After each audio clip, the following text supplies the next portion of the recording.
د حکومت په اډانه کې په شخصي لباس کې د نظامیانو شتون او نظامی یونیفورم د ګنډلو او پلور په اړه د خلکو اندېښنې د ننګرهار اوسیدونکو وایي د ښار په چاپیرچل کې د امنیتي سرتیرو د نظامی لباس د نشټون څخه ځینې اختطافګر غله او د نورو جنایي جرمونو تر سره کوونکي ګټه پورته کولای شي. نو له همدې کبله دوی له اسلامي امارت غواړي چې خپل امنیتي ځواکونه دی په ځانګړي یونیفورم سمبال کړي. دوی همدارز له دې ستونزې ورخوا په ښار کې په خلاص مټ د نظامی لباسونو ګنډلو او پلور هم اندېښمن کړي چې له حکومت ورته د منظم پلان د جوړېدو غوښتنه کوي.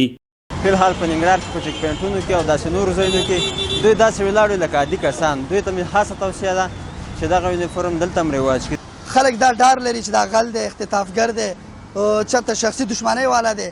نو لباس په ټول دنیا کې معلومیږي چې عسکر باید نظامي لباس ولري. ښار کې ډېر دوکانونه شته چې دا یونیفورم جوړوي.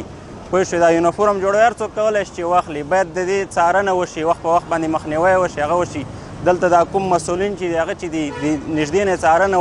په جلال آباد کې د نظامی یونیفورم ګنډونکي او پلورونکي بیا وایي د حکومت سره راجستر شوي او هیڅ چاته د هغه د هویت کارت او اسنادو د لیدو کتو پرته نظامی یونیفورم نه ورکوي. دوی همدارز وایي د تیر په پرتله کارونه خراب شوي او د ټولو نظامی جګپوړو چارواکو غواړي چې خپل اړوند سرتیري دی په نظامی یونیفورم سمبال کړي.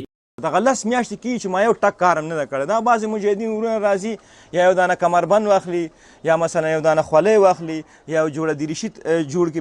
بیا هم موږ د هغې کارت هم ګورو، د هغې تلیفون نمبر هم درج کوو، وزارت دفاع نه، وزارت داخلې نه، وزارت امنیت ملي نه، چې دغه خلک دا مجاهدین صاحبانو ته دریشیګانې ورکړي، یونیفورم ورکړي چې هغه معلوم شي چې مثلا دا وزارت دفاع ده، دا وزارت داخله. د ننګرهار د امنیت امیر امنیتي کسانو ته د ځانګړي لباس د نشتون ستونزه مني او زیاتوي چې ډیر ژر به د امنیت قومندانۍ اړوند امنیتي سرتیري د پولیسو په ځانګړي یونیفورم سمبال کړي او له هغې وروسته به هیڅ یو ته پرته له لباسه د دندې د ترسروي اجازه ورنه کړي. ننګرهار ښار کې چې کوم خیاطان نظامي جامې ګنډي دغو ته هیڅ نه دغه جواز نشته او هر هغه څوک په همدې تور باندې ګرځي چې هغه به اسلامي امارت ته مجرمان وي.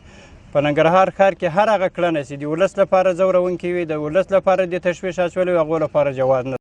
مولوي مبارز همدارز وایي د اسلامي امارت په اډانه کې به هیچ چاته د دې اجازه ورنه کړي چې ښار کې په خلاص مټ نظامي یونیفورم وګنډي او یا یې هم وپلوري. ننګرهار ټولو ولسونو ته او مجاهدینو ته اطمینان ورکوو چې یونیفورم را روان ده.